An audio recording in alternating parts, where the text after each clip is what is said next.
Tranquille.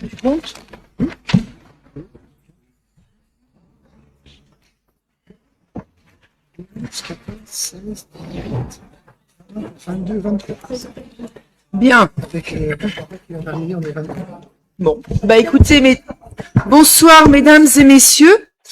Nous allons démarrer la séance du conseil municipal. Il est 19h30 et je vais faire l'appel. Donc je suis présente, Frédéric Brégère, Présent. Edith Bagard, Présente. Gérald Bardot, Présent. Catherine Laurin, Présente. François Franier, Présent.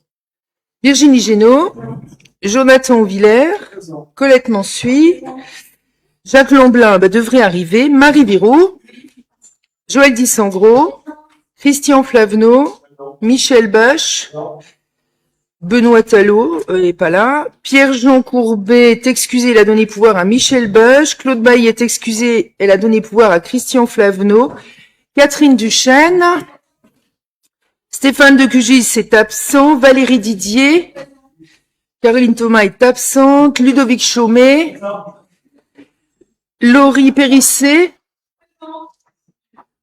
S'il vous plaît, monsieur Huillier, vous n'allez pas commencer à dissiper tout le monde. Hein.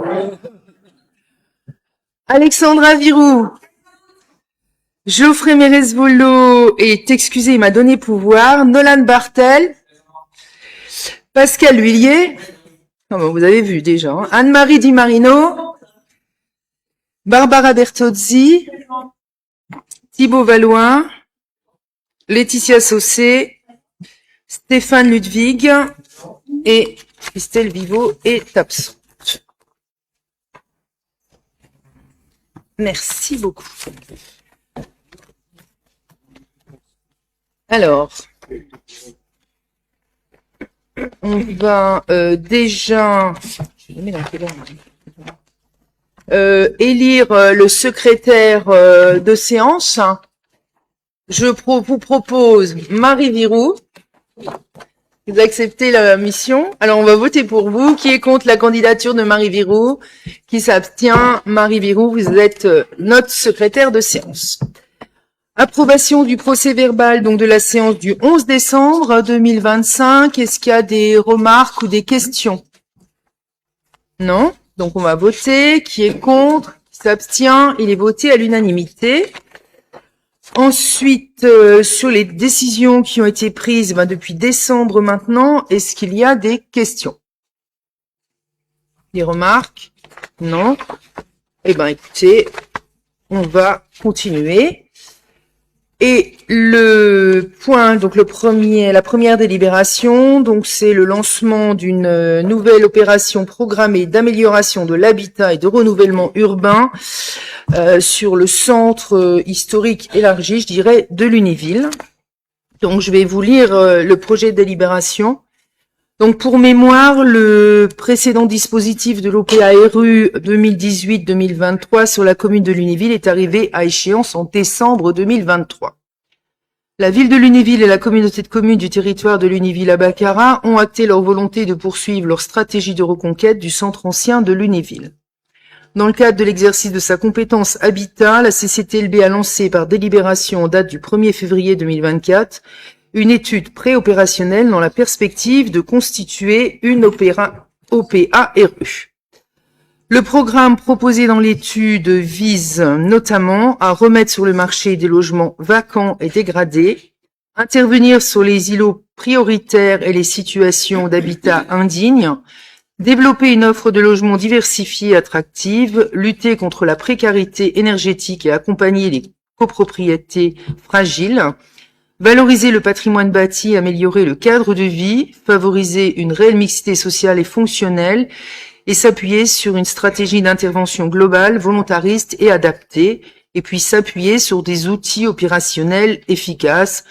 Il y a quelques exemples, AMO, SEM, SPLA, etc. À l'appui de cette étude, dont les conclusions ont été rendues en septembre 2024, et de la formalisation des enjeux qui en ont émergé, un projet de convention OPARU a été ainsi élaboré fin 2024, permettant de cibler les objectifs et de rendre l'opération concrète dans la perspective d'une signature prochaine du document. Sur cette base, une période de 6 mois de négociation s'est ouverte pour fixer les objectifs et les engagements financiers de chaque partenaire.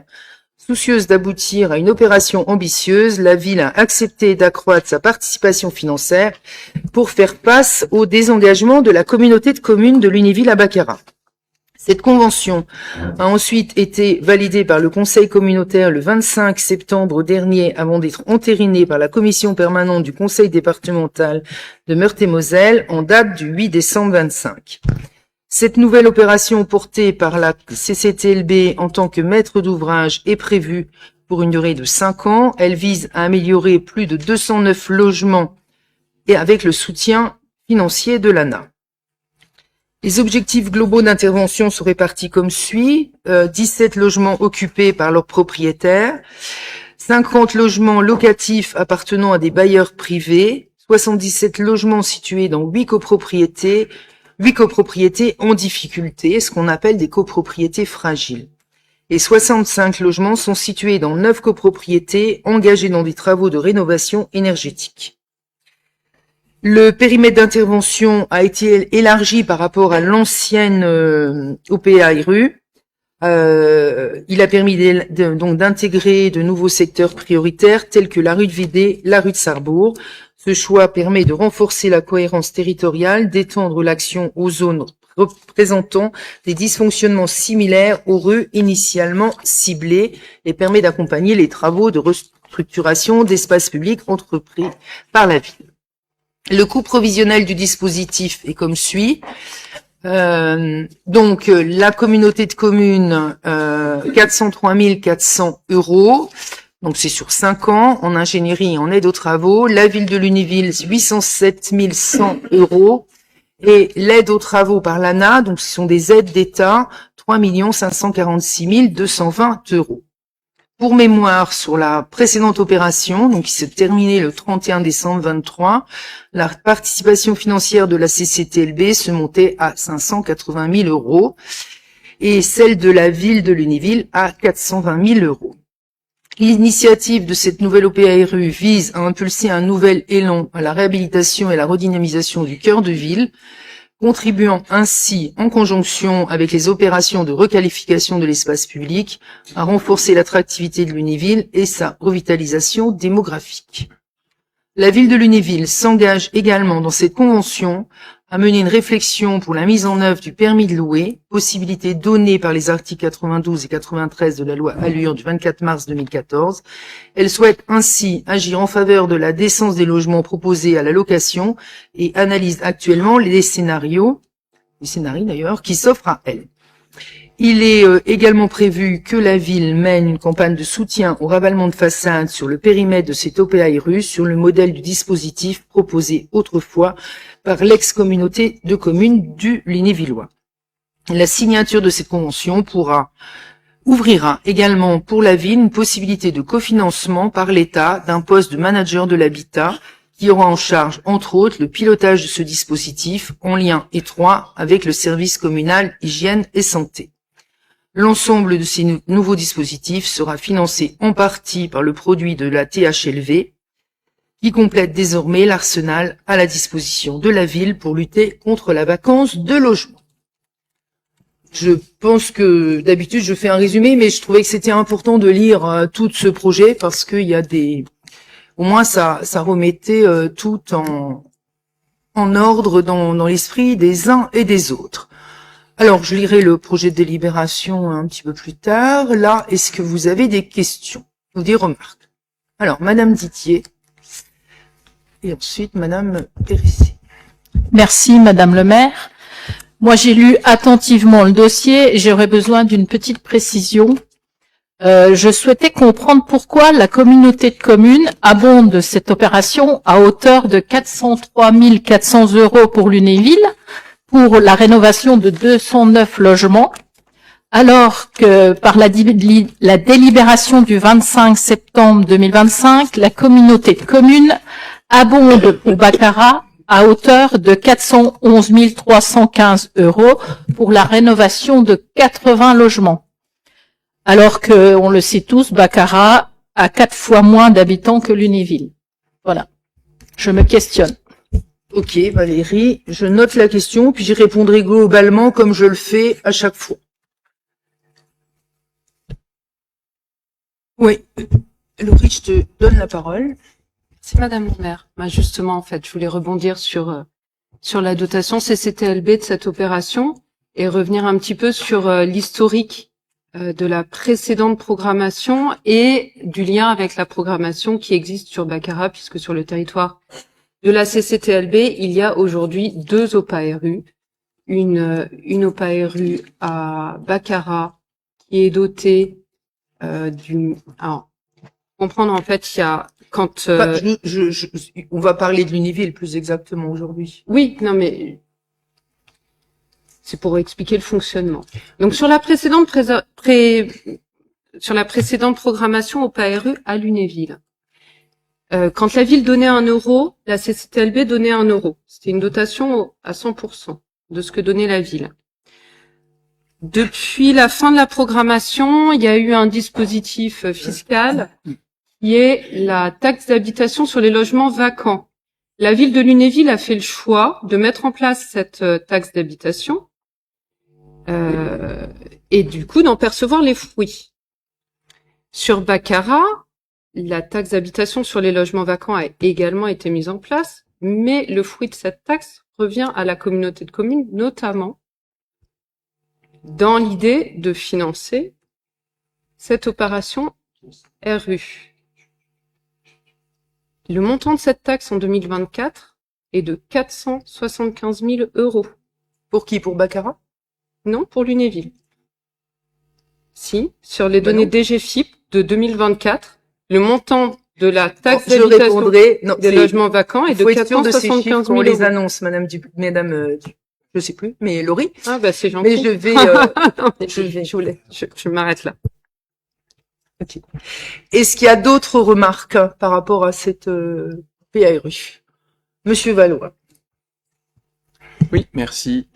C'est un dossier très important, effectivement, pour Lunéville, pour le Lunévillois, d'enfin enclencher cette convention au PARU. Je pense qu'il y a un point qui mérite d'être bien souligné ce soir. Ça s'est terminé en décembre 2023. On est en février 2026. Et depuis, en fait, la priorité à la réhabilitation de l'habitat en cœur de ville, l'habitat dégradé, la lutte contre la précarité énergétique, les sujets liés à la décence dans les logements, en fait, ils sont mal traités par votre majorité, Madame le maire, et par la communauté de communes. Vraisemblablement, cette délibération que vous nous présentez ce soir, elle illustre à 100% en fait l'incapacité que vous avez eue pendant 6 ans à travailler avec la communauté de communes, et la communauté de communes de son côté vraisemblablement à avoir du mal aussi à travailler avec la ville de Lunéville. Il y a quand même je pense qu'on est un des seuls territoires de France à pouvoir se targuer d'avoir une aussi mauvaise relation entre la ville-centre et sa communauté de communes. Je pense qu'on détient tous les records de mauvaise coopération entre les deux instances. Je voudrais rappeler quand même à tout le monde que vous êtes et nous sommes conseillers municipaux, également conseillers communautaires. Il me semble qu'on a quand même un rôle à jouer dans cette communauté de communes. Pourquoi, depuis 6 ans, en fait, vous êtes positionné comme une véritable opposante à cette communauté de communes, alors même que, pour avancer sur le territoire, nous avons besoin de travailler main dans la main et de ne pas faire de distinction aussi basique entre nos deux structures publiques qui doivent agir ensemble. Dans cette délibération ce soir, alors même qu'elle est, et nous la voterons bien volontiers puisqu'elle nous paraît évidemment essentielle pour les enjeux de notre territoire et des habitants de Lunéville, mais vous ne faites finalement qu'envoyer des pics à la communauté de communes qui n'aurait pas assez cofinancé. Vous nous dites ça a été une négociation pied à pied, l'exposé des motifs est éclairant à cet égard. On a le droit à une négociation qui dure 3 ans, la communauté de communes qui met moins que précédemment sur la précédente programmation. J'entends vous êtes sans doute battu et vous avez défendu les intérêts de Lunéville sur ce sujet. Et moi, je ne comprends pas qu'on en arrive à ce point de désaccord et que on se retrouve finalement à bloquer les politiques publiques du territoire. Alors ce soir, on vote pour une convention qui est censée être mise en œuvre sur les prochaines années, jusqu'à 2031. Si la relation de travail elle commence aussi mal, j'ai bien peur qu'on ait du mal à avoir des effets vraiment utiles pour les Lunévillois dans la politique de l'habitat. Alors, est-ce qu'il y a d'autres interventions? Alors, je vais reprendre la parole, si vous voulez bien, et je vais rappeler un peu l'historique.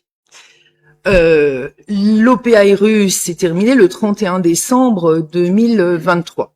D'accord? Et là, contrairement à ce que vous dites, Monsieur Valois, d'un commun accord avec le président, on a essayé de négocier avec l'État pour qu'elle soit prorogée d'un an ou deux, vu qu'il y avait eu les 2 années Covid au milieu de la précédente.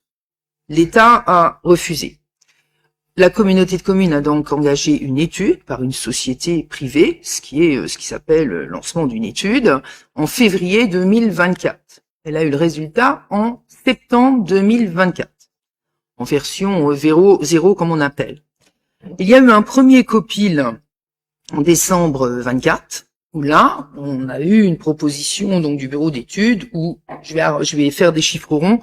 La communauté de communes devait mettre 800 000 euros et la ville de 800 000 euros également.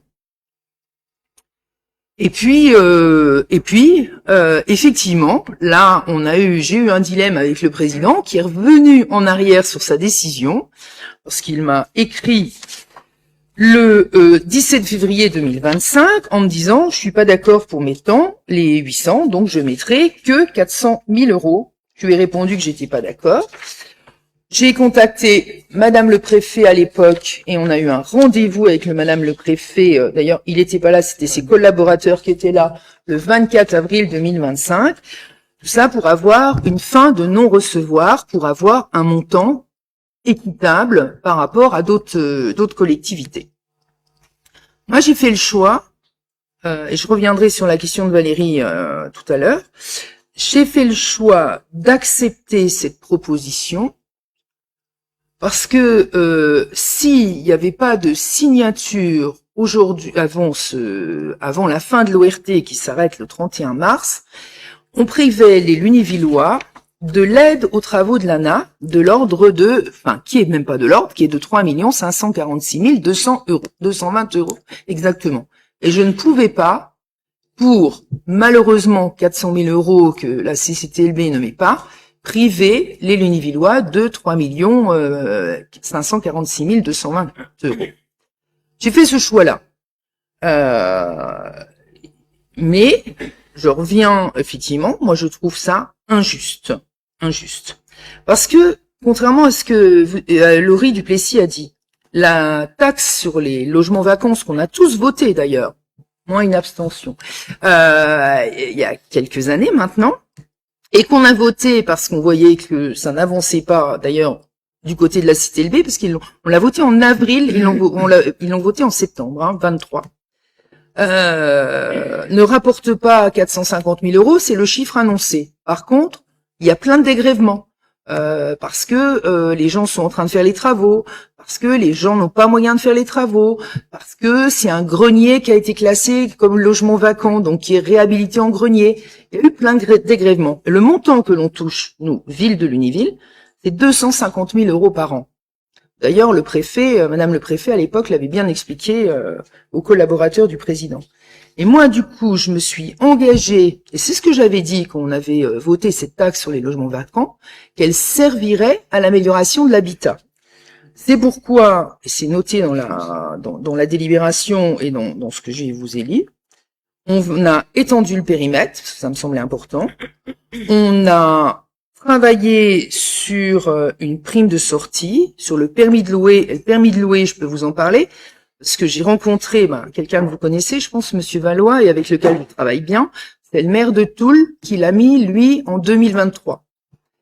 Parce que ils ont une subdélégation de l'habitat de la communauté de communes, qui n'est pas notre cas d'ailleurs. Donc c'est plus facile à travailler sur l'habitat quand on a la compétence que quand on l'a pas, parce que je rappelle, la compétence est à la communauté de communes.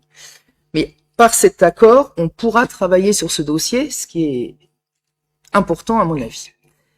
Et en fait, en discutant avec mon collègue de Toul, on s'est rendu compte qu'ils étaient submergés par le succès.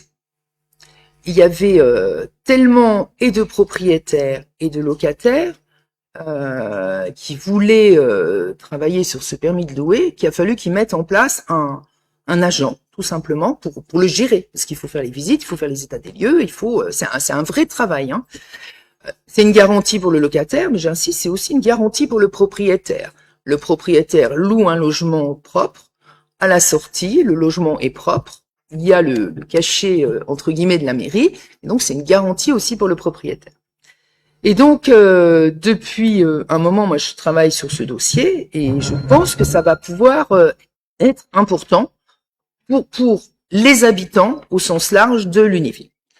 Donc on n'a pas, ça se fait pas comme ça en 2 minutes et demie. En plus, ce permis de louer, on s'engage avec l'aide de l'État à embaucher un manager, j'espère qu'il sera expert, de l'habitat, comme on a travaillé sur le commerce. Et je pense que ça, excusez-la, mais Virginie Génaud est d'astreinte mairie, donc du coup elle m'avait prévenu qu'elle pouvait être dérangée. Et on peut pas dire qu'on travaille pas ensemble. Moi, ce que je trouve, c'est parce que voilà, on a beaucoup travaillé sur ce dossier, on a participé à maintes réunions, et moi, je ne voulais pas empêcher les Lunévillois de se priver de cette convention pour 400 000 euros, alors que l'État mettait en place 3 500 000 euros. Et je pense qu'en même temps, j'ai répondu à la question de Valérie Didier. Voilà ce que je voulais vous dire. Et il fallait signer cette ORT, parce que je vous rappelle que l'ORT, c'est anciennement Action Cœur de Ville, avant le 31 mars, parce que il y a des annonces comme quoi ça serait prorogé encore quelques mois, mais pour le moment, on n'a pas de certitude. Parce que le débat est terminé. Voilà, débat terminé, j'ai répondu à toutes les questions. C'est ce que j'avais dit. Je vous l'ai dit, vous le savez, ça fait 6 ans que vous essayez de réintervenir sans arrêt. Donc je vais lire le projet de délibération. Mais j'aimerais bien que vous interveniez avec autant d'ardeur en communauté de communes depuis 6 ans pour défendre l'intérêt de la ville et des Lunévillois, monsieur Valois. Bah, vous me les avez jamais demandé. Et comme vous, moi, je lis les délibérations avant d'aller au conseil communautaire. Donc, le projet de délibération. Parfait.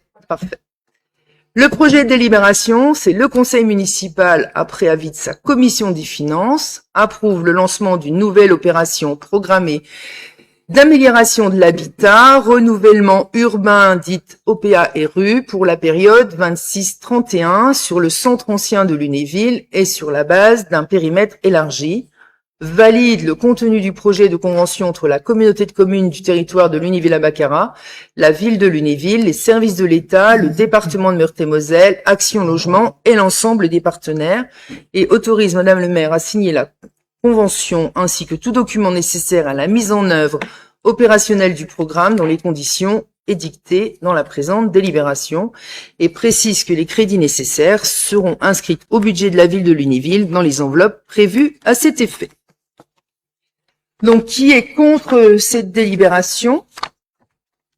Qui s'abstient? Bah, écoutez, je vous remercie. Elle est votée à l'unanimité. Alors, la suivante, c'est Gérald Bardot qui va vous les présenter. Un certain nombre d'ailleurs, et comme il nous a demandé depuis 18 ans d'être plus en dernier, pour lui faire plaisir sur ses dernières présentations, on l'a passé très rapidement en haut des dossiers. Gérald, je te donne la parole. Je tiens à vous remercier ainsi que les services qui m'ont autorisé à passer en début Avant, c'était à la fin, personne n'écoutait. Après, c'était au milieu. Maintenant, c'est au début. Et donc, le premier, ça concerne une convention d'objectifs du local ado partagé du foyer Stanislas. La ville de Lunéville est signataire d'un projet éducatif territorial. L'un de ses objectifs est de pouvoir mobiliser toutes les ressources du territoire afin de garantir une continuité éducative d'une part, le projet des écoles d'autre part, les activités proposées à la jeunesse en dehors du temps scolaire. Un local ado partagé du foyer Stanislas s'inscrit dans cette dynamique. Ce local a pour mission de devenir un espace commun facilitant la coopération entre les professionnels de terrain. Il permet de renforcer la coordination des interventions, d'améliorer la circulation de l'information et de favoriser l'échange de pratiques professionnelles en centralisant les ressources humaines, matérielles et financières. Ça, je le lis parce que c'est important. La présente convention a été élaborée et validée par l'ensemble des signataires. Le service jeunesse de Lunéville aura pour rôle la coordination du local ado partagé, d'insuffler une dynamique et de proposer des permanences info jeunes, projets jeunesse, famille, soirées ado, etc. Avant de lire le projet de délibération, donc juste, je vous fais grâce de la convention d'objectifs, mais préciser quand même que ce local constitue un espace de proximité qui est ouvert à tous, ancré dans le quotidien des adolescents, où les acteurs présents peuvent intervenir au plus près de leurs besoins et de leurs réalités. J'ai souligné les choses qui me semblent importantes. La ville, par ce fait, affirme sa volonté de soutenir les actions menées par les acteurs du réseau ADO, en mettant à disposition un local partagé, qui a pour mission de devenir un espace commun facilitant la coopération entre les professionnels de terrain. Il permet de renforcer la coordination, l'information, favoriser l'échange de pratiques, et il contribue aussi à une façon plus efficace et cohérente à des moyens disponibles. Le service jeunesse a pour rôle la coordination du local partagé. Donc, c'est soutenir les acteurs du local et veiller à préserver l'identité et l'égalité de chaque structure. Je précise aussi que, outre les différentes structures qui seront invitées, ça sera aussi ouvert à des personnes, à des jeunes qui passent et qui vont s'intéresser à une thématique ou je ne sais, au jeu ou à ce qui va s'y produire. Chaque partenaire du réseau ADO pourra se positionner sous les créneaux d'accueil partagés selon un planning. Un agent municipal devra obligatoirement être présent sur les temps d'accueil partagés. Voilà ce que je tenais à dire avant de lire le projet de délibération. Merci. Est-ce qu'il y a des questions concernant ce nouveau local pour les ados? Non. Eh ben, écoute, tu lis le projet de délibération. Merci. Donc, le projet de délibération, le conseil municipal autorise Madame le maire à signer la convention d'objectifs du local ado partagé du foyer Stanislas de Lunéville, annexé à la présente délibération, ainsi que tout document y afférent, notamment les éventuels avenants. Cela concernera bien sûr la ZAL aussi, la MJC, les enfants de Méon, Utopia, la médiathèque, etc. Et là, pour l'instant, c'est surtout les épis et je n'ai cité. Merci Gérald. Alors, qui est contre ce projet de délibération? Qui s'abstient? Il est voté à l'unanimité. Gérald toujours, ticket jaune. Merci. Ce concerne donc les associations bénéficiaires de tickets jeunes. C'est une mise à jour. Hein. On est obligé de refaire une mise à jour puisque chaque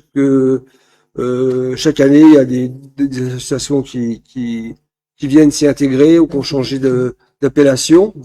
Donc, je vais pas vous proposer de lire toute la liste. Sachez quand même qu'il y a une bête de Anso, les Mexicanos et les petits débrouillards qui s'y sont ajoutés. Ça représente à peu près 70 associations qui bénéficient des tickets jeunes. Est-ce qu'il y a des questions concernant les tickets? Là, c'est la liste des associations. Non. Alors, tu veux le projet? Le conseil municipal, après avis de ses commissions jeunesse et sport, adopte la nouvelle liste des associations habilitées à percevoir les tickets jeunes, et ce à compter du 1er janvier 2026. Alors, Joël ne participe pas. Gérald non plus. Comment? Je conseille à Monsieur L'Huillier de pas participer au vote. Vous êtes la galopade est citée dans la liste, Monsieur L'Huillier. Je vous conseille de pas participer au vote. Mais est-ce qu'il y en a d'autres? J'ai fait non. Donc les trois personnes que j'ai citées. Alors, qui est contre cette délibération? Qui s'abstient? Elle est votée à l'unanimité, du coup. Jeunesse toujours, ticket jeune. Merci. Ça concerne le remboursement aux associations du montant des tickets jeunes perçus. Donc, ça encourage les jeunes de 5 à 18 ans à des activités sportives et artistiques proposées par les associations locales. On a en 2024 ouvert la tranche d'âge des bénéficiaires en passant de 3 à 18 ans. Chaque jeune peut bénéficier d'une aide de 20 € pour adhérer à une association reconnue. On vient d'en parler. Donc ça, c'est super important. Pour les conditions, c'est résider à Lunéville, avoir entre 3 à 18 ans et s'inscrire auprès d'une association partenaire. C'est important parce que c'est juste pour en rajouter, c'est un apport pour trouver une activité quelconque, mais en même temps, ensuite, on a des aides du département ou de l'État selon les conditions. Donc tout ça s'ajoutant, ça fait que les gens peuvent pratiquer une discipline sans que ça leur coûte quoi que ce soit pour les familles qui n'ont pas beaucoup de moyens. Donc c'est important de le dire. Depuis le 1er janvier 25, le dispositif est dématérialisé, permettant une gestion simplifiée via le portail famille, où les inscriptions et le traitement des tickets jeunes se font directement en ligne. Donc vous avez l'année 2024, avec le nombre de tickets jeunes, le nombre est de 1062, 2025 869, avec une parité quasiment de filles et de garçons. Hein. Par exemple, 2025, c'est 302 et 303, pour un coût annuel de 12 100 €.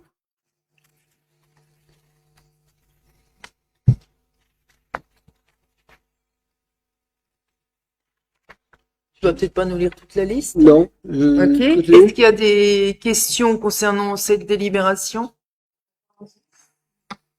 La liste, c'est la même. Alors, il y a le FCL, Joël.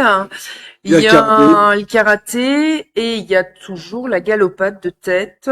Oui. Voilà. Donc, les trois mêmes, vaut mieux pas que vous participiez au vote. Vous avez, vous l'avez là. Vous avez la liste avec les subventions. Enfin, c'est pas une subvention. Hein, c'est un remboursement des tickets jeunes. Mais il vaut mieux quand même pas participer. Ouais. Mais il vaut mieux pas participer.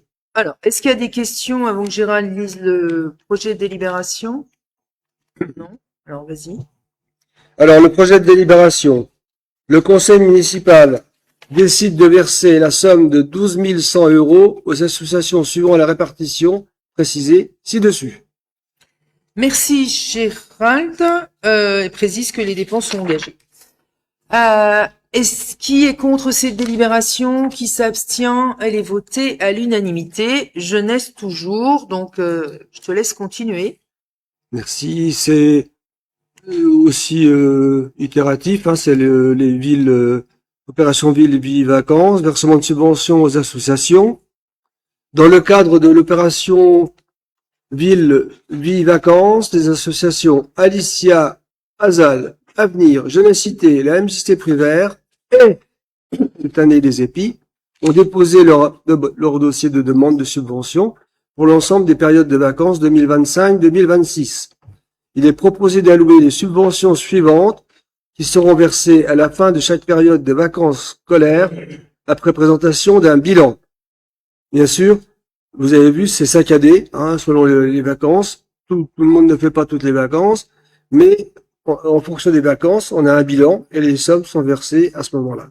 Donc vous avez les associations citées, Alicia, Azal, Avenir, Génécité, MJC Prévert et les épis, avec les sommes sollicitées, les sommes accordées. Est-ce qu'il y a des questions? Non. Moi, je rajouterais quand même que les épis, c'est la première année où ils sont dans le dispositif. Alors, dis-nous le projet de délibération. Projet de délibération.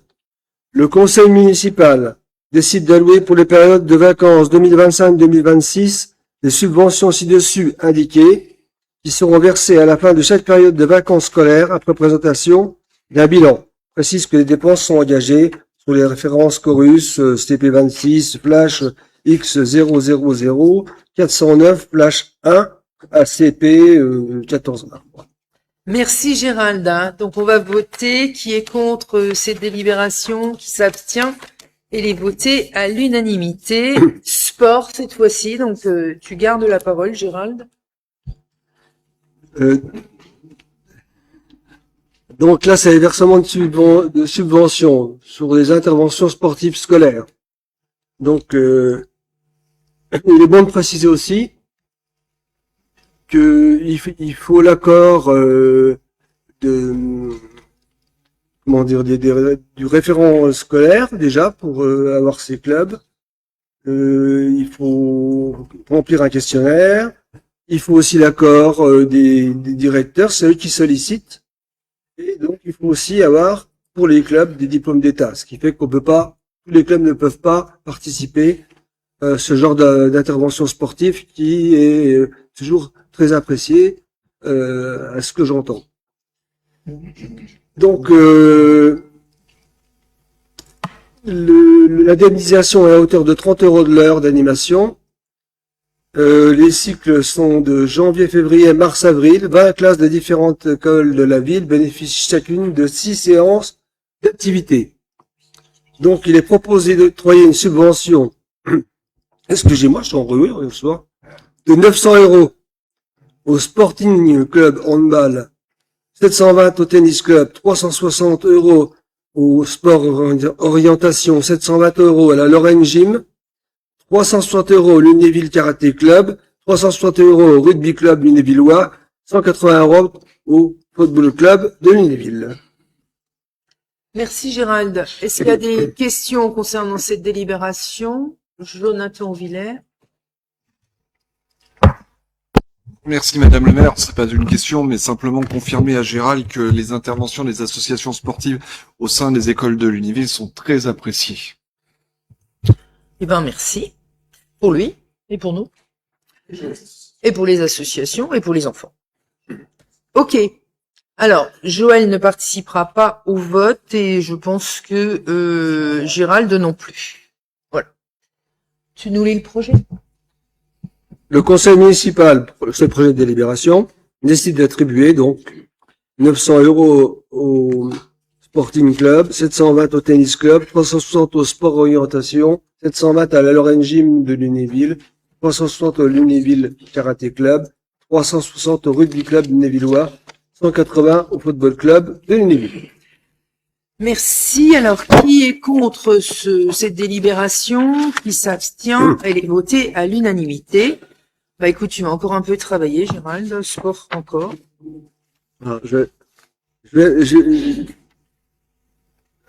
Alors, avant la délibération ultime de mon mandat, je vais me permettre de dire un petit mot.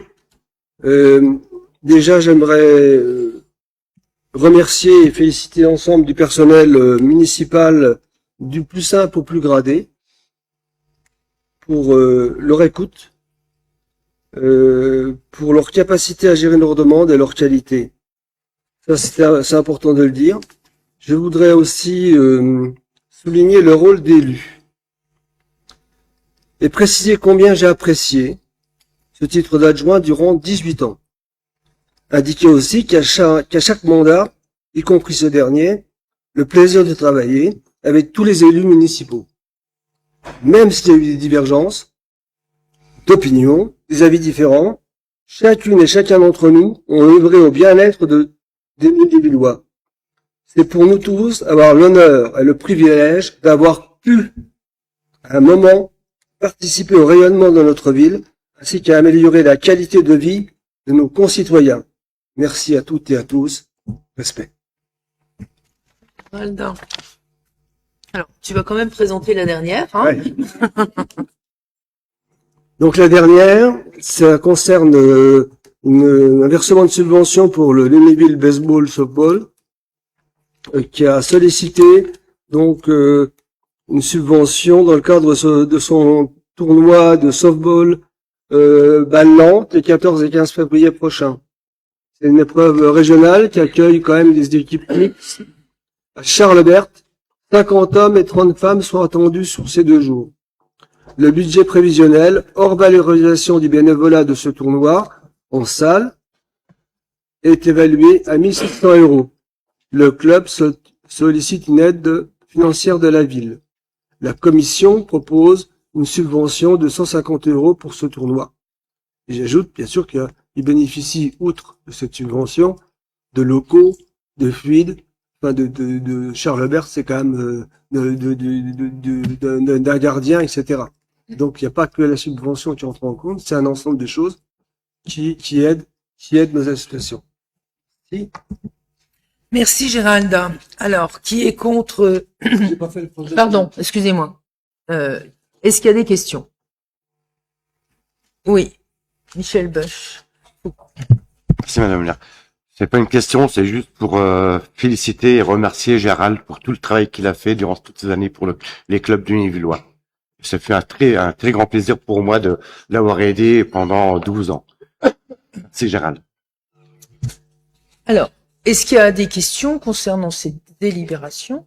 Non? Donc, si tu peux nous lire le projet. Alors, le projet de délibération. Le conseil municipal décide d'attribuer 150 € au Lunéville Baseball Softball Association, précise que le versement de cette subvention est conditionné à la présentation d'un bilan auprès du service des sports. Engagement chorus, je le fais pour faire plaisir à Jonathan qui se moque toujours de moi. CP26 flash X 000 449 flash 1. Merci Gérald. Qui est contre cette délibération? Qui s'abstient? Elle est votée à l'unanimité. Alors, affaires culturelles. Donc, c'est Virginie Génaud qui va nous la présenter.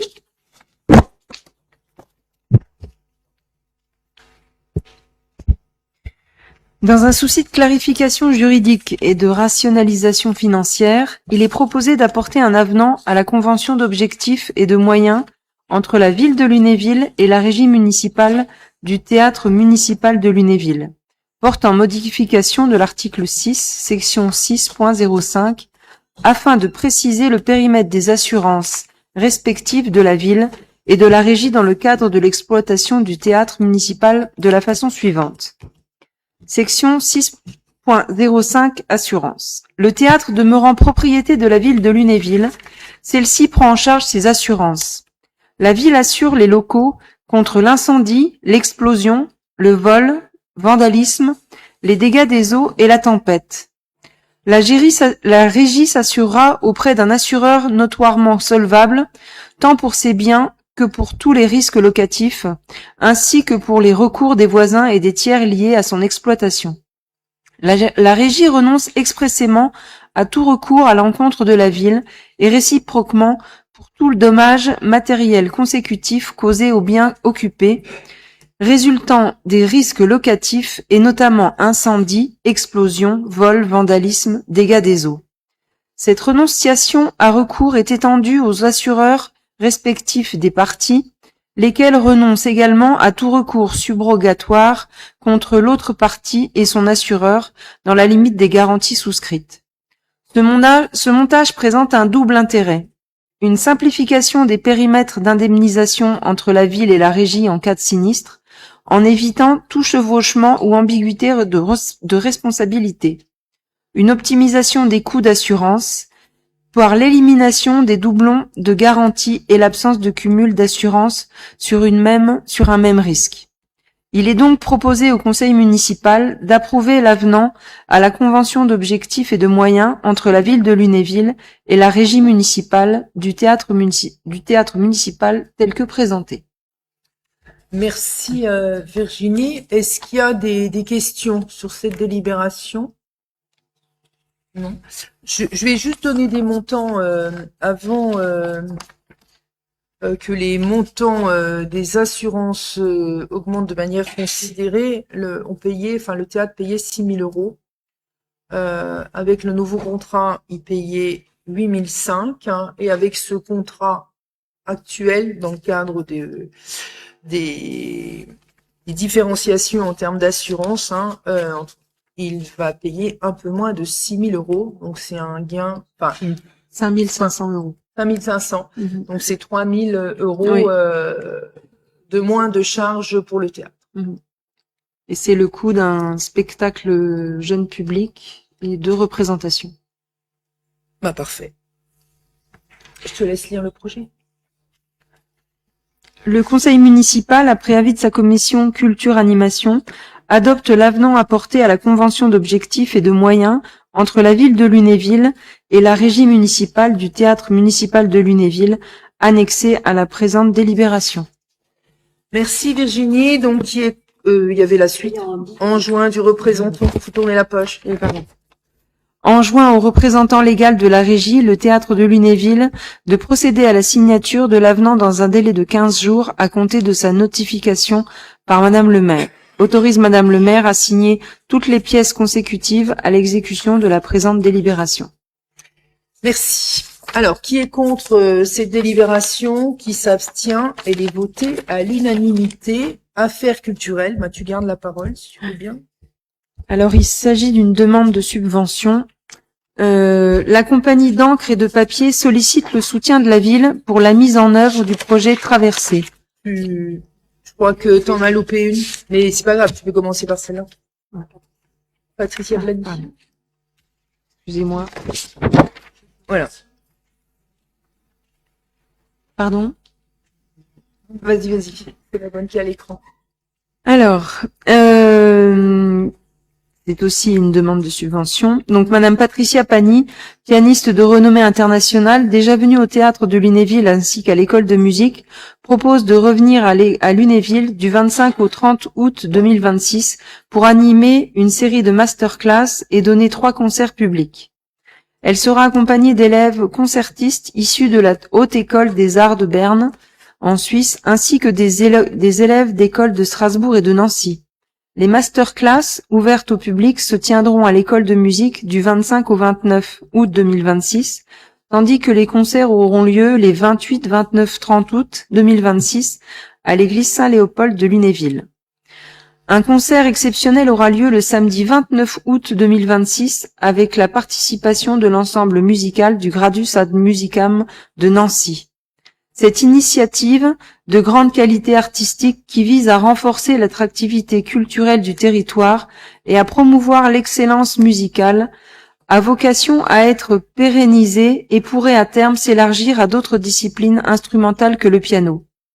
Afin de permettre la réalisation de ce projet, l'école de musique, par la voix de son directeur Monsieur Frédéric Detwiller, sollicite une subvention exceptionnelle de 1 000 euros destinée à couvrir une partie des dépenses prévisionnelles qui sont estimées à 4 500 euros.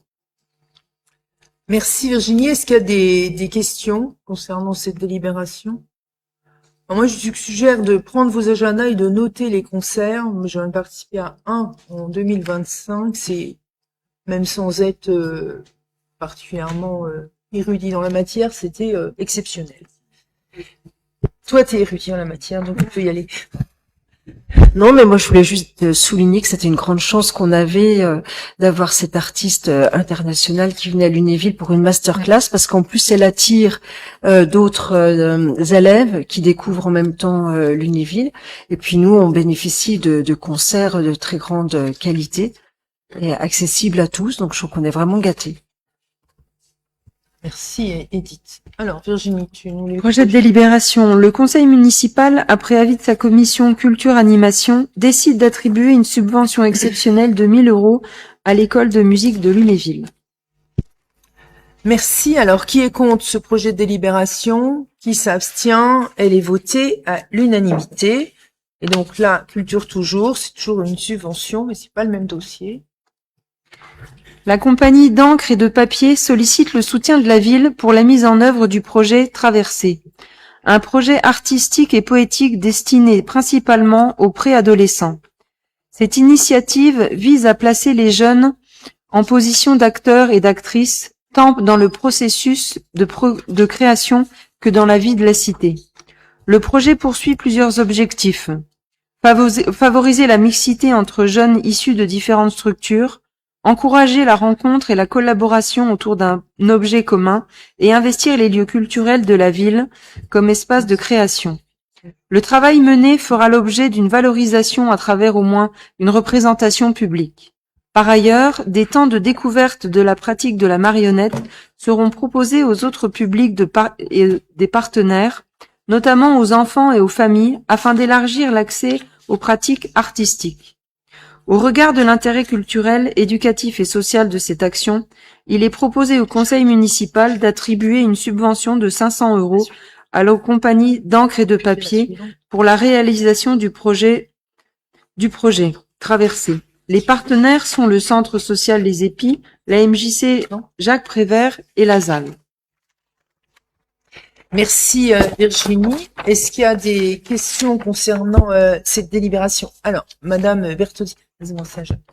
Oui, je voulais savoir le montant de la subvention qui avait été demandée au départ, hein, si c'était 500 €. Donc je suppose que les 97% restants, parce que j'ai calculé, ça fait 3%, 500 €, sont à la charge de la MJC et du centre social, c'est ça? Certainement. Ils nous ont demandé, alors on me confirme, ils nous ont demandé 500 € et on leur donne 500 €. Oui, Laurie. Oui, merci. Moi, je me questionne juste parce qu'il y a dans quelques délibs, il y a les subventions accordées dans le cadre du contrat de ville. La même association pour le même projet a obtenu 500 €, c'est en plus. C'est en plus. Donc la ville, à travers ses subventions et le contrat de ville, donne 1000 €, on est d'accord, à la compagnie. Là, on est sur la délibération. Oui, mais c'est juste pour, mais ça se cumule. Toutes les deux se cumulent. Ok. Non, c'est comme c'est en lien avec la remarque de Madame Bertozzi, je préférais. Ouais, les deux se cumulent. Ok, merci. Pour la subvention exceptionnelle, ils nous ont demandé, Madame Bertozzi, je réponds à votre question. Visiblement, ça vous intéresse pas. Ok. D'autres questions ou d'autres remarques? Alors, tu nous lis le projet de délibération. Projet de délibération. Le conseil municipal, après avis de sa commission culture-animation, décide d'attribuer une subvention de 500 € à la compagnie d'encre et de papier, autorise Madame le maire à signer tous les documents relatifs à ses interventions. Engagement CP26/X. Merci Virginie. Donc, qui est contre cette délibération? Qui s'abstient? Elle est votée à l'unanimité. La suivante, c'est Jacques Lomblin qui va vous la présenter. Merci Madame le maire. C'est une délibération à laquelle nous sommes habitués. Il s'agit d'accorder une subvention, une indemnisation presque, à l'ensemble Musaïque. Chaque année, l'ensemble Musaïque apporte son soutien à la ville de Lunéville en assurant l'animation musicale lors des commémorations ou d'événements spécifiques. En 2026, l'association participera à 2 commémorations. Le 8 mai 2026, lors de la commémoration du 81e anniversaire de la victoire du 8 mai 1945, au Monument aux Morts, Parc des Bosquets. Et le 11 novembre 2026, lors de la commémoration du 108e anniversaire de la signature de l'armistice au Monument aux Morts, Parc des Bosquets. En contrepartie de leur participation, il est proposé au conseil municipal le versement d'une subvention d'un montant de 500 € au profit de l'ensemble Musaïque. Projet de délibération, le conseil municipal, après avis de sa commission culture animation, décide d'attribuer une subvention de 500 € à l'association Ensemble Musaïque, autorise Madame le maire à signer tous les documents relatifs à ses interventions. Merci Jacques. Est-ce qu'il y a des remarques ou des questions? Je rappelle que cette association n'a pas de subvention, c'est de par ses concerts qu'elle Elle peut acheter des partitions, ce genre de choses. On peut même aller au-delà, c'est qu'on leur a demandé quand même au départ, hein, Oui. et ils ont évidemment étoffé leur répertoire en matière de musique militaire, et ils sont parfaitement au point pour assurer cette prestation qui rehausse d'ailleurs la solennité des manifestations patriotiques. En effet, l'interprétation par des instruments, c'est quand même une autre dimension que de passer des enregistrements, incontestablement. Et donc, on peut leur dire merci. C'est une façon très prosaïque de le faire, mais c'est bien pour tout le monde. Voilà. Pas dans des contestations. Alors, pas de question, j'imagine. Donc, qui est contre? Qui s'abstient? Cette délibération est votée à l'unanimité. Et comme Edith le disait, parfois il fait très chaud et parfois il pleut ou il fait froid. Et comme pour nous, hein. Alors, là, celle-là, c'est moi qui vais vous la présenter vu que ça concerne les ressources humaines. Donc, c'est la création d'un poste d'ASVP, donc un agent de surveillance de la voie publique.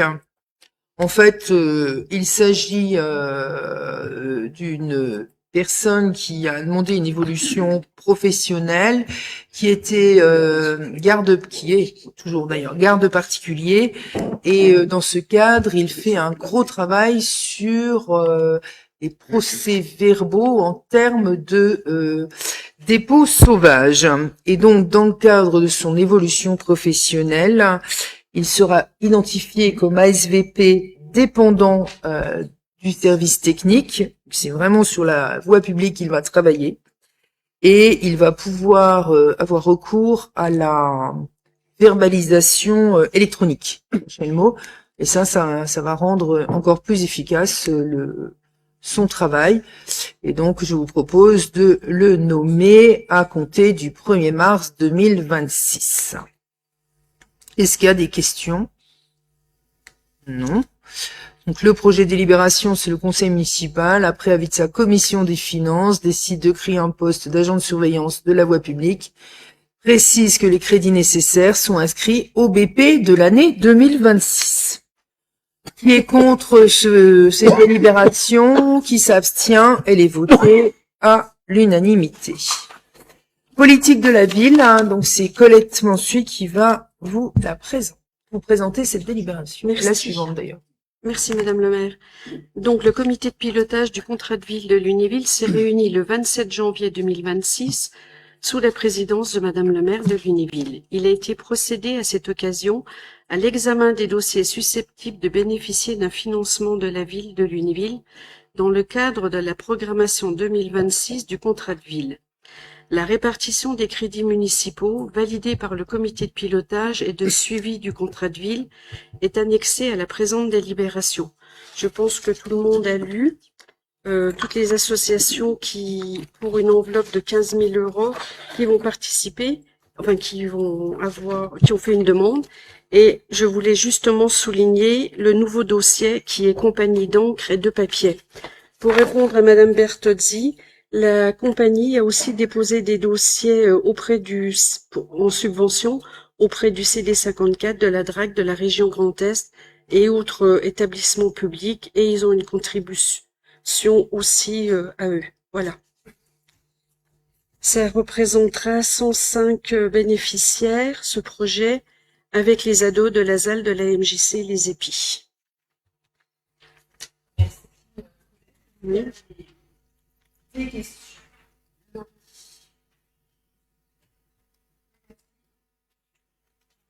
Que le micro soit...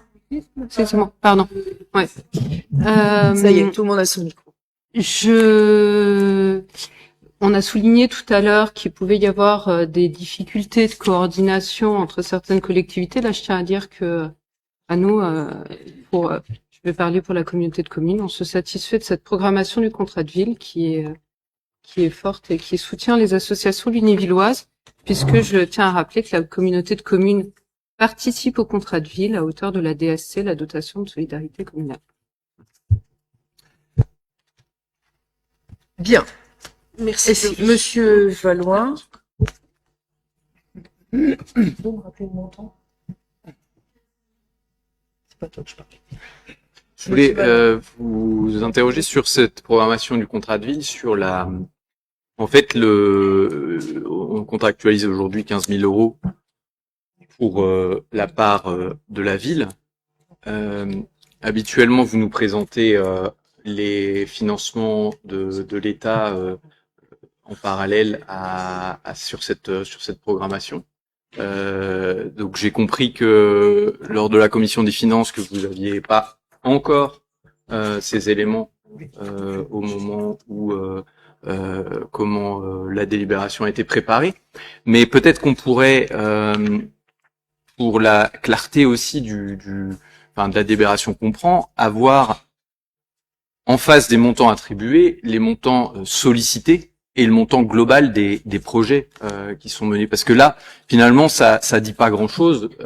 C'est un petit peu en écho à l'intervention de tout à l'heure sur le projet artistique, voilà, qui est soutenu pour une petite part. En fait, on n'a pas une vue globale des différentes actions menées, de ce qu'elles sollicitent comme autre subvention et le cas échéant. Et c'est ça peut-être le plus important. S'ils ont demandé ou si elles ont demandé une participation plus importante de la ville et que finalement cette programmation de 15 000 euros sur le budget global de la municipalité pour les quartiers prioritaires de la ville, on peut quand même se dire que c'est très modeste, Madame le maire. Alors, tous les ans, vous dites que la somme est très modeste. Je vais juste vous dire que aujourd'hui, l'État n'a toujours pas annoncé le montant qu'il allait donner, ce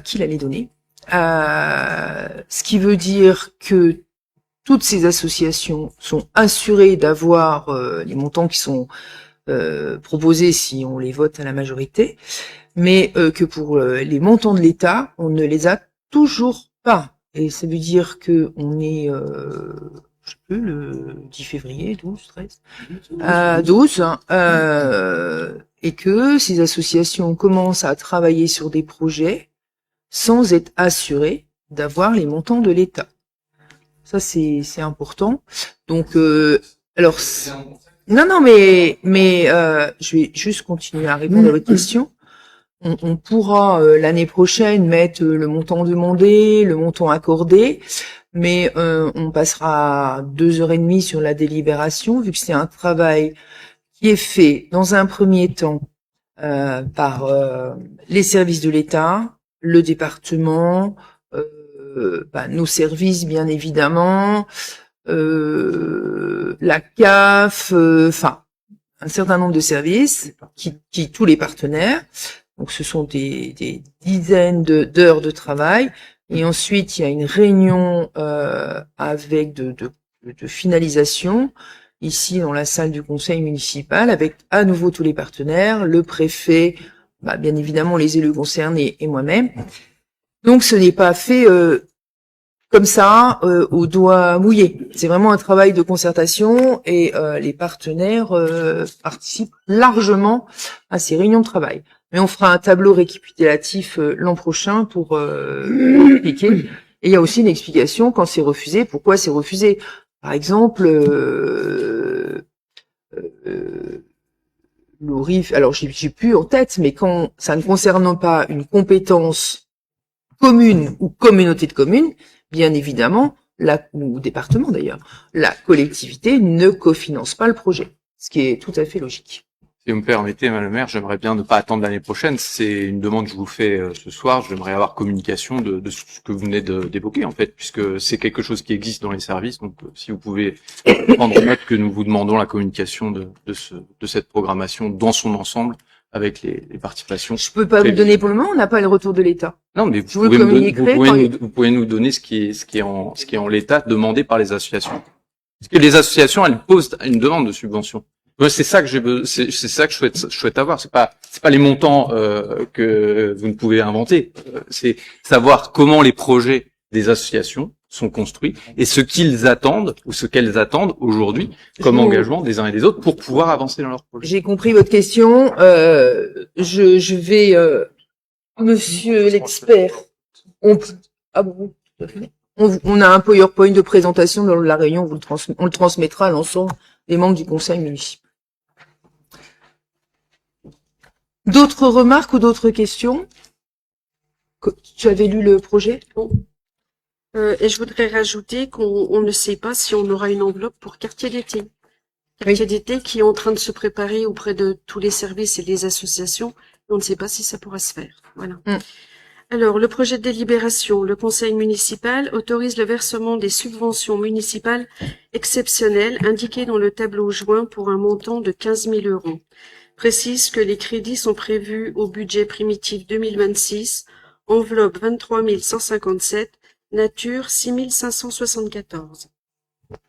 Merci Colette. Qui est contre cette délibération? Qui s'abstient? Elle est votée à l'unanimité. Politique de la ville, toujours, donc je te laisse la parole. Alors, depuis 2001, le dispositif intitulé Aide au premier départ en vacances, porté par l'association Jeunesse en plein air, permet à des enfants et à des adolescents âgés de 4 à 17 ans de participer à leur premier séjour collectif. Le financement de ces séjours sur une base de 306,60 € par enfant est réparti comme suit. 100 € de la caisse allocation familiale. La famille doit bénéficier de l'aide au temps libre. 100 € du conseil départemental, famille bénéficiaire du RSA. 106,60 € de la collectivité inscrite dans le dispositif. Le service politique de la ville sélectionne les enfants pouvant intégrer le dispositif en fonction de leur situation personnelle. Ils peuvent bénéficier de l'ensemble des aides, c'est-à-dire la CAF, le CD et la ville. La famille apporte une part minimale définie localement, équivalente à minima au coût de l'enfant s'il était resté dans sa famille. Donc la ville de Lunéville propose d'octroyer de manière complémentaire une subvention d'un montant maximal de 640 € à l'association Jeunesse en plein air, afin de permettre à 6 jeunes au maximum, dont les familles ne sont pas suivies par le CCAS, de se rendre pour la première fois en vacances durant la période estivale. Il est donc proposé au conseil municipal de valider la reconduction de l'adhésion de la ville au dispositif Aide au premier départ en vacances, ainsi que l'octroi d'une subvention maximale de 640 € à l'association Jeunesse en plein air pour les séjours qui se dérouleront au cours des vacances d'été 2026. En 2025, nous avions 2 jeunes âgés de 6, au lieu de 6, âgés de 4 à 17 ans qui ont participé, 2 garçons des quartiers sud. On a eu un séjour à la montagne, et donc dans les Vosges, et un séjour à la campagne en Meurthe-et-Moselle. Sur les 6 dossiers, 3 dossiers validés ont fait l'objet d'un désistement des familles. Quand les familles au dernier moment se retirent, on ne peut rien faire. Et un dossier a été pris en charge à 100% par la CAF. Merci Colette. Est-ce qu'il y a des questions sur ces départs en vacances? Non. Alors, le projet de délibération, le conseil municipal autorise le versement d'une subvention municipale d'un montant de 640 € à l'association Jeunesse en plein air sur la base de 106,60 € par séjour et sur présentation de facture. Autorise Madame le maire à signer tout document relatif à cette affaire. Merci Colette.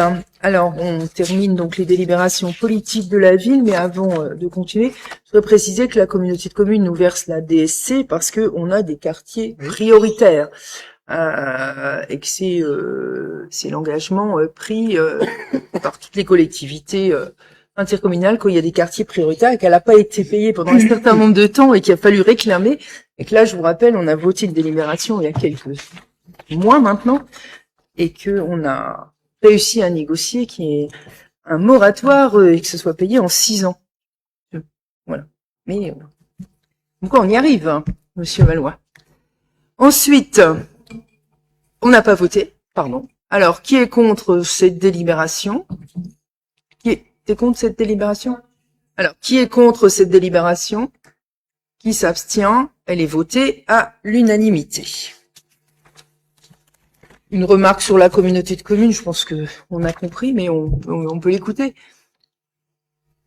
Je crois qu'il y avait au sein du pacte fiscal des éléments qui faisaient que on a trouvé une solution pour la DSC, mais les choses sont pas aussi simples que ce que vous évoquez.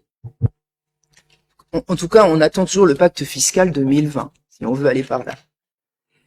Et la CLECT, d'ailleurs. Alors, Jacques Lamblin.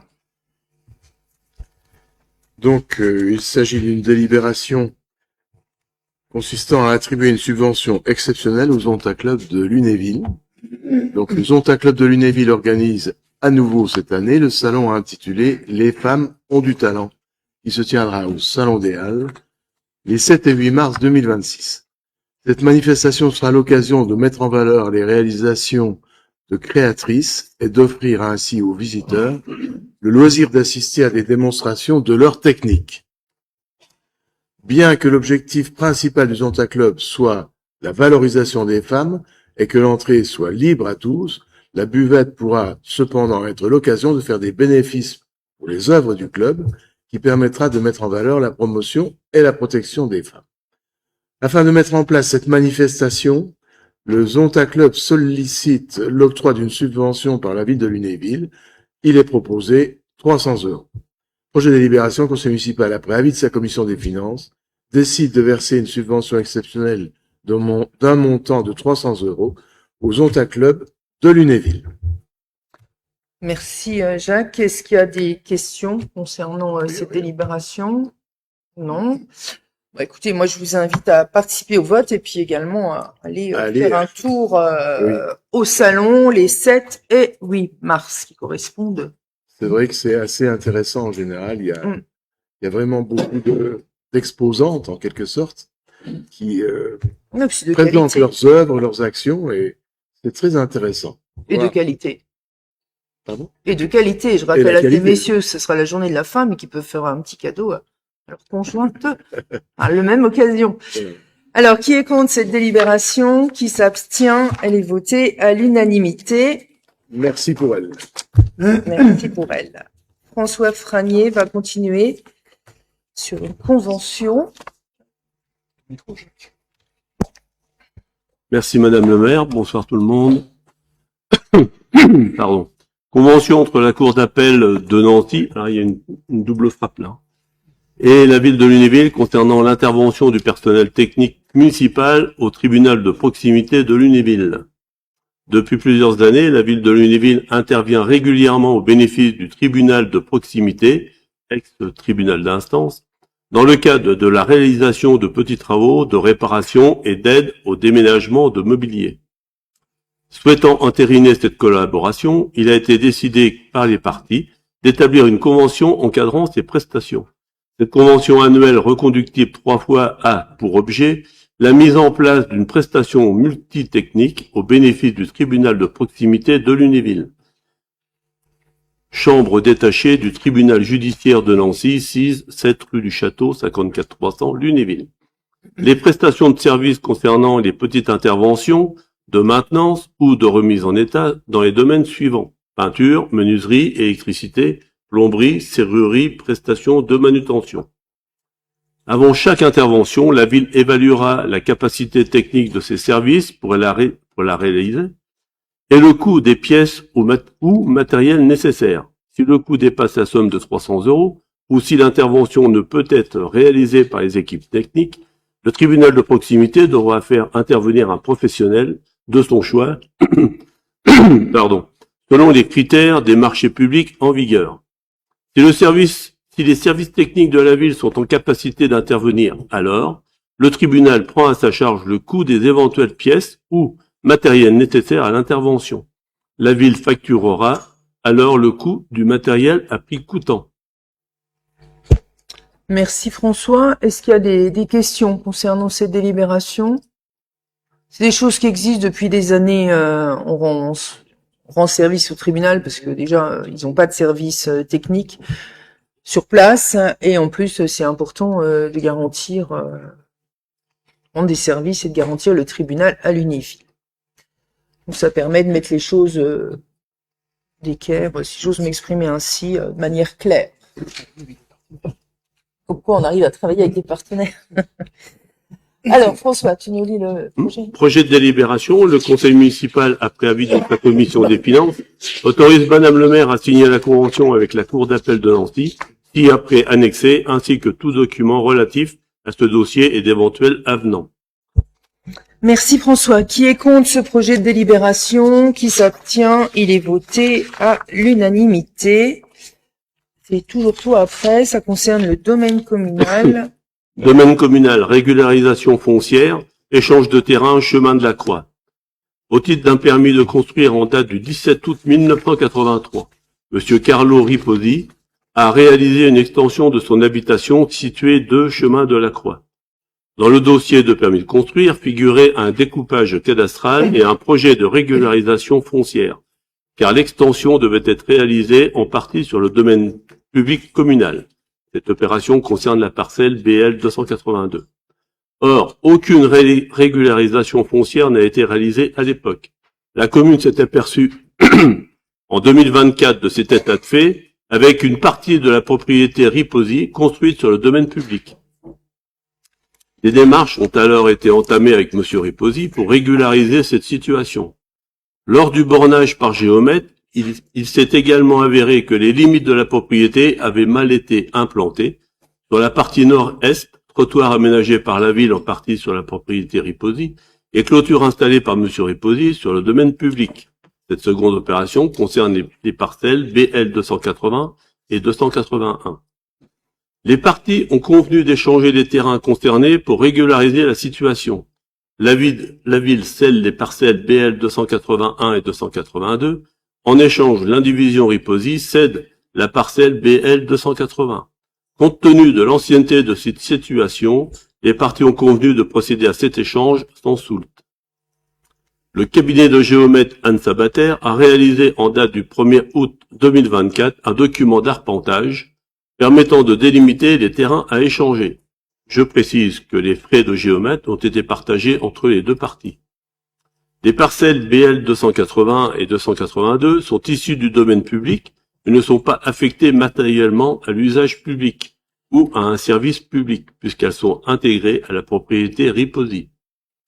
Il est donc proposé au conseil municipal d'une part de prononcer le déclassement du domaine public communal des parcelles BL 281 et 282 et d'autre part d'autoriser l'échange sans soulte entre la parcelle cadastrée section BL 280, une superficie de 8 mètres carrés et appartenant à Madame Luigia Santa Rosa, Madame Doris Riposi et Madame Sophie Riposi, et les parcelles cadastrées section BL 281 et 282 d'une superficie de 8 mètres carrés et 137 mètres carrés et appartenant à la ville de Lunéville. Vous vous demandez certainement pourquoi cette situation se règle maintenant alors qu'elle est connue depuis 2024. Et qu'entre-temps, M. Carlo Riposi est décédé. Est-ce qu'il y a des questions? On a essayé de refaire le plan un peu mieux, celui présenté en finance. Voilà, c'est beaucoup plus clair. Est-ce qu'il y a des questions? Non, tu peux nous lire le projet de délibération. Projet de délibération, le conseil municipal, après avis de sa commission des finances, prononce le déclassement du domaine public des parcelles cadastrées section BL numéro 281 et 282, 2 chemin de la Croix, autorise l'échange sans soulte entre la parcelle cadastrée section BL 280, d'une superficie de 8 mètres carrés et appartenant à Madame Luigia Santa Rosa, Madame Doris Riposi et Madame Sophie Riposi, et des parcelles cadastrées section BL numéro 281 et 282, d'une superficie de 8 mètres carrés et 137 mètres carrés et appartenant à la ville de Lunéville. Autorise Monsieur Frédéric Bréjard, adjoint municipal, à signer l'acte administratif de vente et autorise Madame le maire à signer tout document relatif à cette affaire. Ce qui nous évite, mais c'est quelque chose qu'on fait, d'aller chez le notaire en fait. Alors, qui est contre ce projet de délibération? Qui s'abstient? Il est voté à l'unanimité. Je vous remercie pour la famille Riposi. Alors, domaine communal, là, on est sur les coupes de bois. C'est Catherine Laurin qui va vous la présenter cette délibération. Oui, merci Madame le maire. Eh bien, c'est une délibération qu'on a l'habitude de passer chaque année, puisqu'il s'agit de l'état d'assiette, c'est-à-dire des coupes que nous propose l'ONF pour l'année 2026. Donc, Que vous dire? Que les coupes qui sont faites sont des coupes d'amélioration, c'est-à-dire des coupes d'éclaircie. Bien évidemment, on ne fait pas de coupe rase, mais on sélectionne certains arbres qui sont prometteurs, on va dire, et on enlève tout ce qui est autour pour lui permettre d'avoir suffisamment de lumière et suffisamment de place pour se développer à un niveau maximum.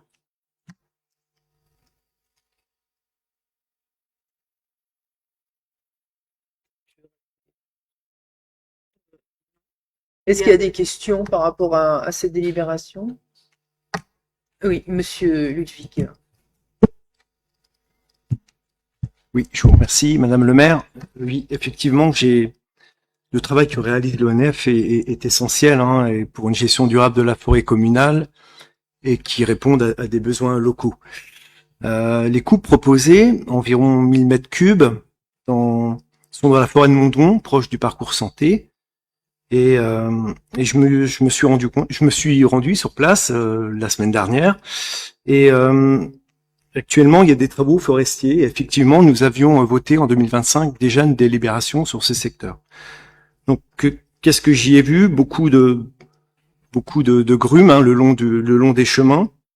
Et voilà. Donc, je me suis intéressé donc à cette nouvelle délibération qui est à peu près dans le même secteur, si j'ai bien compris, proche du parcours santé. Et environ 600 mètres cubes sont destinés à du bois d'œuvre, du bois façonné, donc des grumes à nouveau. Environ 430 mètres cubes sont des bois d'industrie, de plaquettes, du bois de chaufferie, et sous forme de contrat de délivrance. Donc, il me semble important de répondre aux besoins locaux pour des scieurs locaux. J'imagine que l'on évite des ventes de bois à l'export. Et puis, sûrement du bois pour la chaufferie de Lunéville. Ça ne vous a pas échappé, le coût de l'énergie a flambé ces dernières années. Et ne serait-il pas de bon usage de réorienter ce bois vers des particuliers pour réaliser peut-être plus d'affouage? Avant de vous poser ma question, permettez-moi de vous lire quelques lignes d'un ami poète qui malheureusement nous a quittés le 20 janvier dernier, Philippe Mitre, et qui peuvent nous aider à nous questionner. C'est Nature insolite. Donc ça représente une image et ce poète, en fait, il écrit quelques lignes sur les images de nature en général. Donc là, on a, c'est un peu ce que j'ai vu en forêt de Mondron, beaucoup d'arbres à l'horizontale, en attendant que ce bois soit évacué. Alors je vous le lis si vous me permettez. Tristesse d'un chemin exploité. Combien de destins éclatés. Pour l'appât du gain, combien de feuillages et de nues disparus, à jamais avec leurs oiseaux de passage. Quel nom portent ces intrus?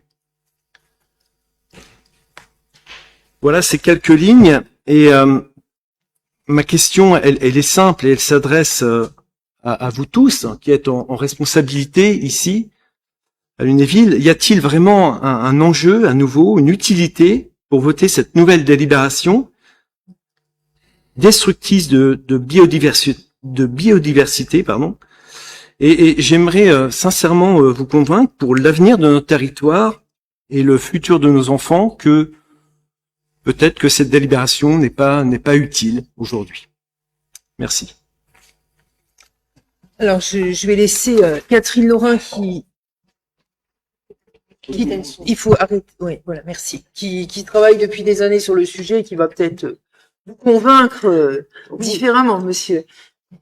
Alors là, je vois que vous pointiez du doigt le côté économique de la forêt. La gestion de la forêt, elle repose sur 3 piliers. Le pilier économique, le pilier social et le pilier écologique. Là, dans votre délibération, dans votre intervention, pardon, vous ne voyez plus que le côté écologique. C'est bien cela. Vas-y, continue. Donc, en fait, vous avez toute une filière bois. Je ne pourrais vous dire de mémoire le nombre de personnes qui travaillent qui travaillent à partir de cette filière ou dans cette filière, mais je pense qu'à Lunéville, on fait attention justement à ces trois piliers et à ne pas mettre trop le côté économique en avant.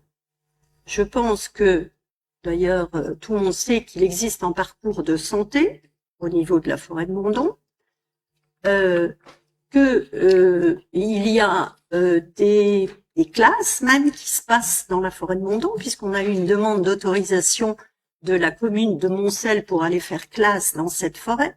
Donc vous voyez que le côté écologique n'est pas forcément prédominant. Vous m'avez demandé aussi, lors de la commission des finances, ce que rapportait la vente du bois. Alors j'ai fait un petit calcul. Ça peut vous paraître beaucoup, plus trop.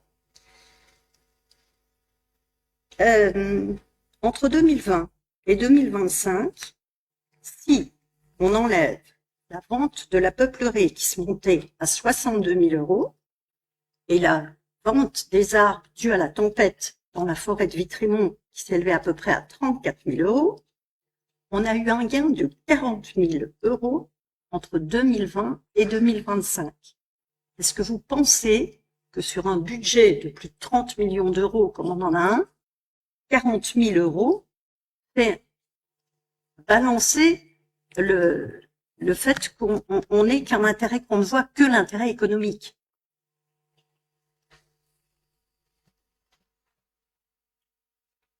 Bien. Et puis en plus, on travaille, vous l'avez dit justement, avec l'ONF. C'est en 5 ans, les 40 000 ans. Et 30 millions, c'est une année de budget. Mais on travaille avec l'ONF, on travaille pas avec un prestataire privé, donc vous pourriez imaginer qu'il est là que pour faire du résultat et couper, voilà.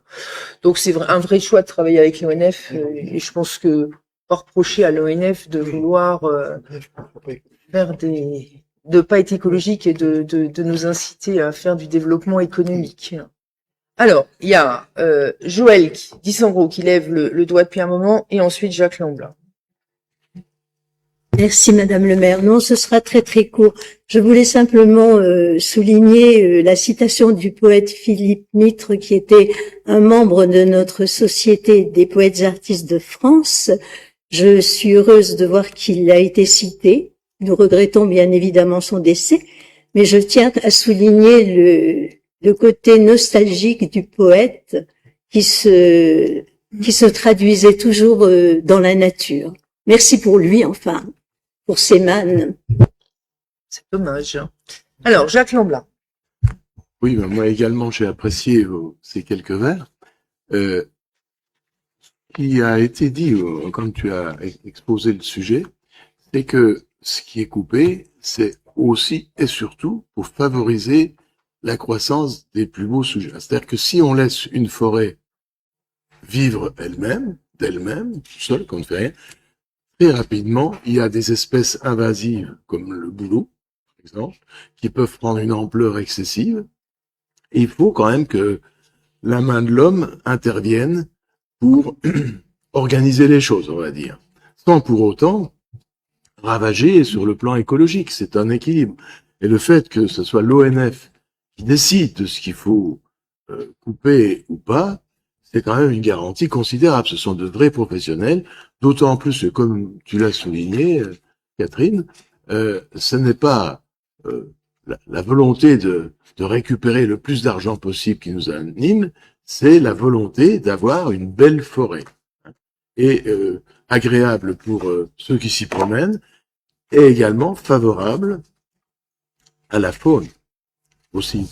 Alors, c'est peut-être pas forcément toujours la même faune, et partout la même faune, ça dépend considérablement de la densité des taillis. Enfin, je vais pas vous apprendre, puisque manifestement vous baladez souvent en forêt, mais je crois qu'on arrive à des forêts à Lunéville qui sont vraiment agréables à traverser et dont le rôle écologique est respecté, mon point de vue. Alors, Catherine, tu veux rajouter quelque chose? Oui, je voulais rajouter, pour que monsieur soit rassuré, que nos forêts, on a fait classer nos forêts durant ce mandat en forêts PEFC, c'est-à-dire que leur gestion est une gestion durable. Donc, on ne fait pas n'importe quoi. Et si on veut garder cette classification, il faut effectivement qu'on suive ce qui nous est demandé. Bien. Est-ce qu'il y a d'autres remarques ou d'autres questions sur cette délibération, Madame Bertolsi? Je voulais juste dire que le label n'était pas forcément source de qualité et de bonne gestion de la forêt, mais sinon, puisqu'on est dans les lettres et que vous semblez apprécier les poèmes et les belles lettres, vous devriez lire l'Arbre-Monde ou peut-être aller voir le Chant des forêts et vous verriez que la forêt elle est capable de se régénérer toute seule. Vous savez que la forêt se régénère toute seule, sans la main de l'homme. Bien. Alors, tu l'avais lu, le projet? J'ai pas lu le... Alors, Catherine, tu vas lire le projet.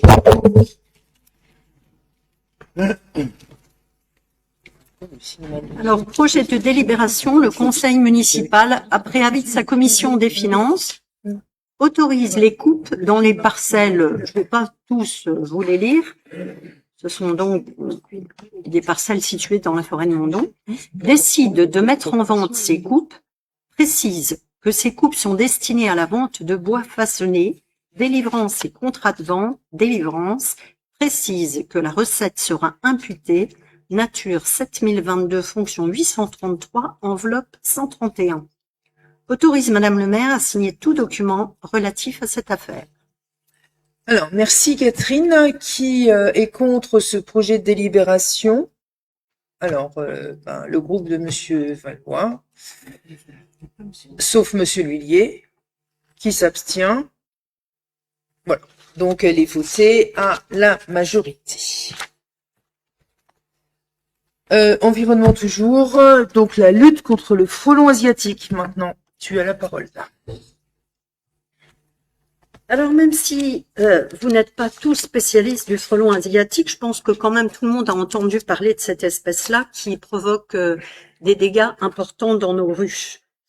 C'est d'ailleurs une espèce qui a été classée EEE, c'est-à-dire espèce exotique envahissante, et à ce titre-là, donc, il y a un plan national de lutte contre l'espèce qui a été élaboré et qui est porté, entre autres, par le GDSA, qui est le groupement de défense sanitaire des abeilles, et l'AFREDON. Ce plan-là, il prévoit 3 choses. D'une part, détecter et signaler la présence des nids. Alors, à Lunéville, nous avons 2 personnes qui sont en charge d'effectuer cela. Une au service parc et jardin et une autre au service technique. Et c'est la 3e année qu'ils font ça. Et on note effectivement, avec les relevés qui sont effectués, une importante augmentation de ces nids. Le plan prévoit aussi de détruire ces nids. Alors, s'ils sont sur le domaine public, c'est à nous en occuper. S'ils sont sur le domaine privé, sachez que vous pouvez téléphoner au service parc et jardin qui vous donneront les coordonnées des professionnels qui détruisent ces nids. Le 3e volet du plan national, c'est qu'il faut piéger les femelles fondatrices suffisamment tôt pour éviter qu'elles essaiment. Et comme petit rappel, je vous dirais que le cycle biologique du frelon asiatique, il est annuel et que seules les femelles, elles survivent à l'hiver. Elles entrent en hivernation et vers la mi-février, alors peut-être pas en ce moment parce qu'il pleut beaucoup, mais mi-février, fin de février, elles vont sortir pour essaimer. Alors aujourd'hui, la communauté de communes nous propose de signer une convention pour un achat groupé de pièges. C'est très bien, dans la mesure où ça va nous permettre d'augmenter le nombre de nos pièges, puisqu'on en a déjà une dizaine. Et puis en plus qu'on va bénéficier d'une réduction de 30%, donc on peut se réjouir de cela. J'aurais par contre 2 petits regrets quand même.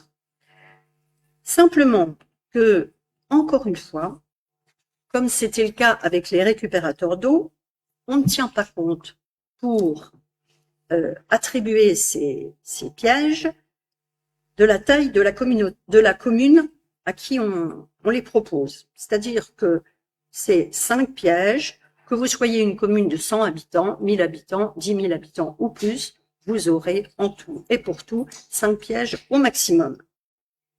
L'autre regret que j'ai, c'est que cette proposition-là n'arrive que maintenant, et si on tient compte du cycle du frelon asiatique, je vous ai dit qu'il commençait à sortir mi-février, fin février, il nous reste 15 jours pour que chaque commune délibère sur le sujet, pour que la commande des pièges soit faite, pour qu'on les reçoive, pour qu'on les distribue et pour qu'on les installe. Alors, je voudrais simplement conseiller à toutes les communes de prendre rapidement cette décision parce que on n'a que jusqu'à un certain temps. Les frelons asiatiques sortent avant les frelons européens. Donc, à partir de la fin avril, il faut qu'on enlève nos pièges parce qu'apparaît le frelon européen. Donc, on a vraiment une toute petite fenêtre.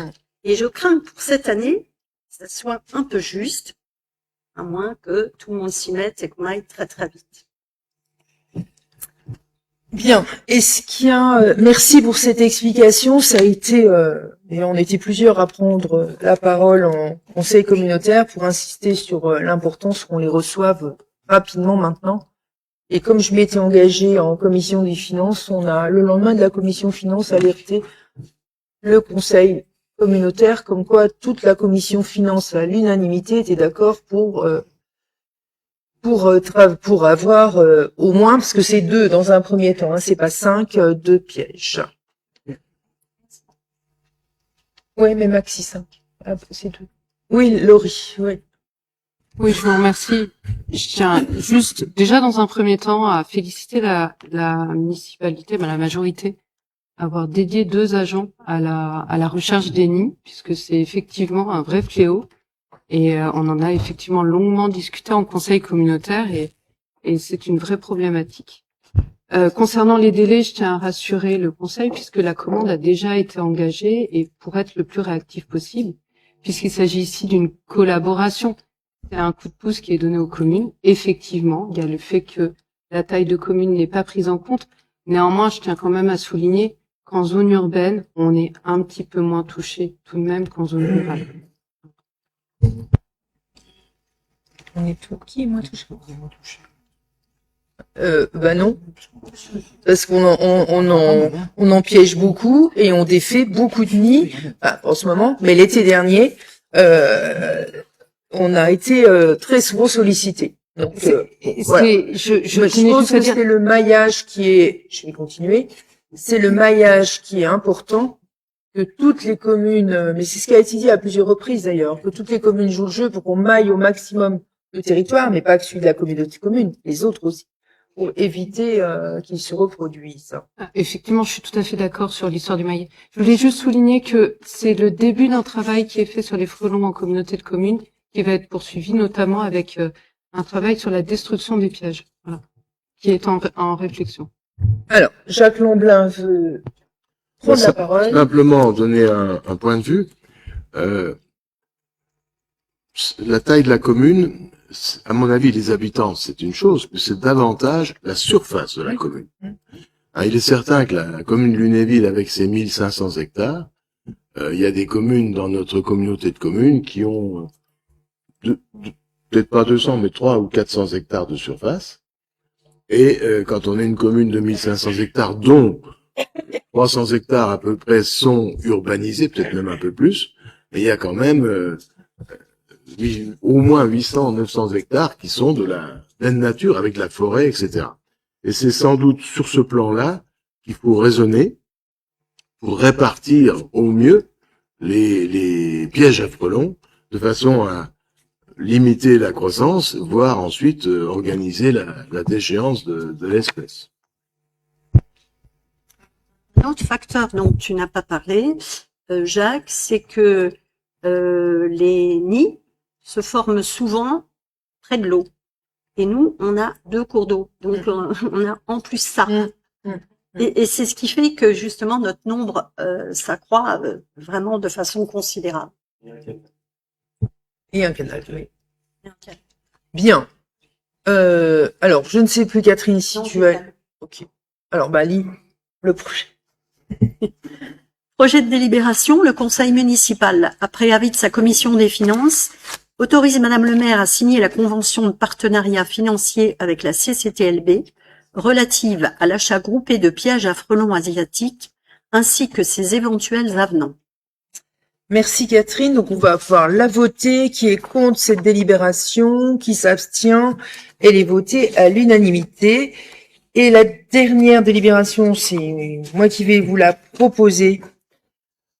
Présenter, pardon. On a à nouveau une demande, je dis à nouveau parce qu'on a eu la même demande il y a quelques mois maintenant, d'autorisation relative à un projet de création d'une chambre funéraire à Lunéville. Donc c'est un troisième, il y en a une existante, il y a eu une demande et c'est la deuxième demande qui a été déposée par la société Funecap Est, représentée donc par monsieur Xavier Toumio, qui est directeur général, auprès de la sous-préfecture de Briey. Pourquoi? Parce que je vous rappelle que c'est la sous-préfecture de Briey qui s'occupe de la création des chambres funéraires. Enfin, tout le dossier, pas de la création, mais des chambres funéraires. Donc, cette chambre funéraire sera installée 3-5. S'il vous plaît, il y en a plus que pour 2 minutes et demie. 3-5 avenue du 2e bataillon de chasseurs à pied à Lunéville, donc d'une superficie de 532 mètres carrés, avec, vous avez le descriptif.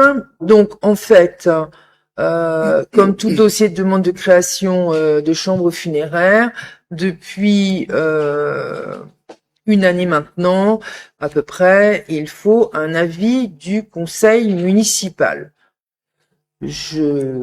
Voilà, donc c'est un avis.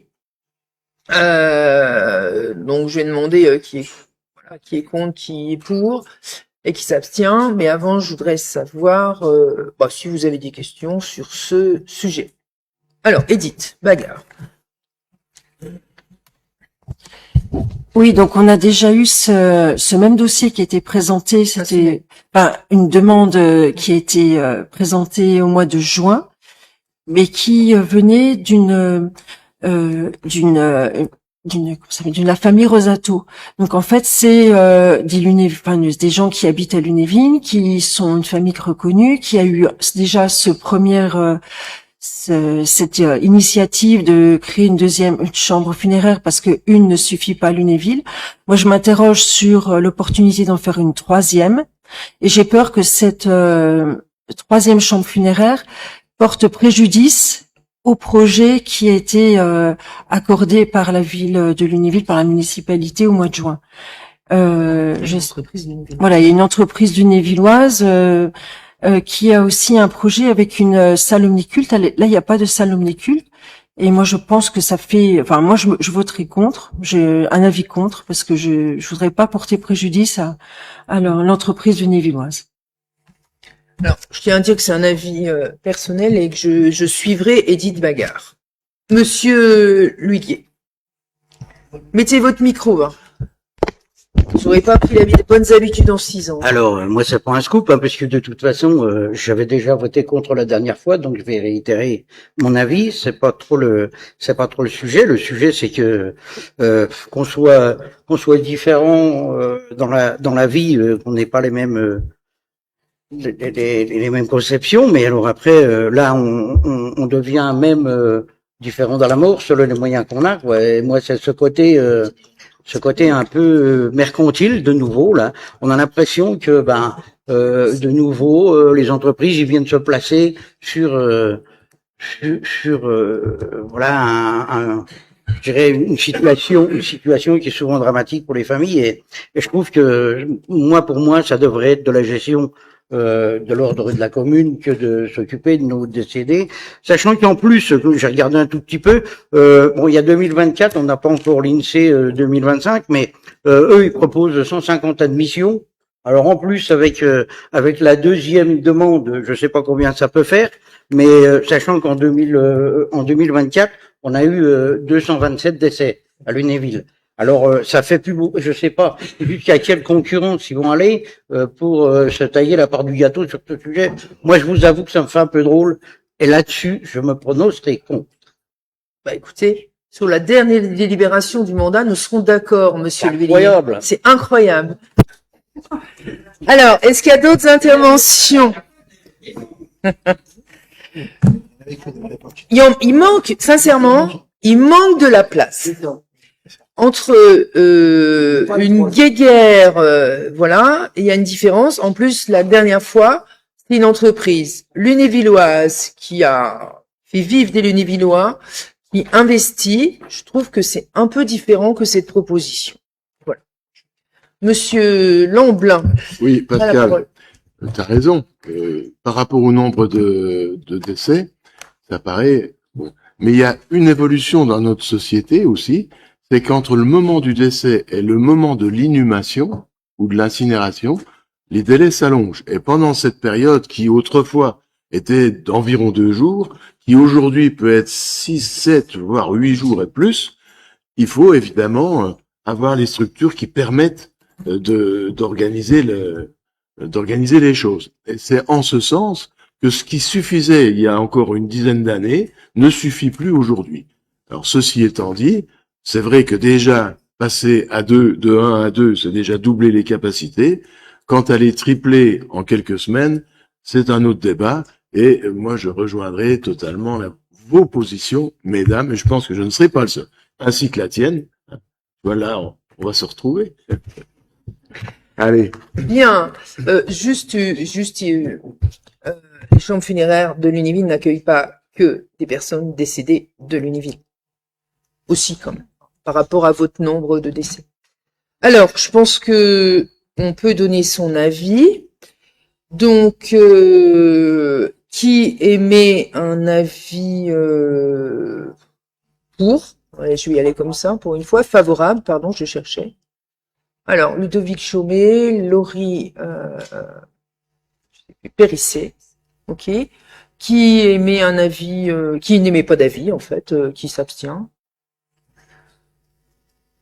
Alors, Valérie Didier, Alexandra Virou, Nolan Bartel, Anne-Marie Di Marino, Barbara Bertozzi, Thibaut Valois, Laetitia Saucé et j'aurai toujours un trou, Stéphane Ludwig. Je sais jamais dans quel sens l'est. Alors là, c'est bon. Marie Virou, Joël Dissangro et Michel Puch. Avec le pouvoir. Ok. Alors, on va reprendre, du coup, qui est pour, qui est contre. Du coup, je sais plus où j'en suis. Alors, je vais y aller dans le sens là. Monsieur L'Huillier, Colette Mansuy, Virginie Génaud, Catherine Laurin, Edith Bagard, Catherine Paillard, Frédéric Bréjard, Gérald Bardot, François Franier, Jonathan Villers, Jacques Lamblin, Christian Flavenot et Catherine Duchesne. Bon, sachant que je rappelle, c'est un avis. Donc, on émet, on dit quoi du coup? Comment? Il faut que vous me fassiez les comptes. On émet un avis positif, un avis négatif. J'allais partir, moi. Pas négatif. Oui, plus c'est moi. C'est négatif, du coup, vu que, ok. Donc je relis quand même, le conseil municipal émet un avis négatif à la demande ci-dessus présentée, sous réserve du respect des différentes réglementations applicables en matière funéraire, notamment. Eh bien, écoutez, je vous remercie de votre attention. Et puis, ce que j'ai annoncé il y a quelques semaines, normalement, devrait être maintenu. Il ne devrait pas y avoir, il y en aura un obligatoirement, mais il n'y en aura pas normalement le deuxième jeudi du mois de conseil municipal, vu qu'on a passé un maximum de délibérations là. Donc, j'annonce à 99 pourtant, sauf un souci d'un moment, que c'était le dernier conseil municipal du mandat. Je vous remercie et je vous souhaite une bonne fin de soirée.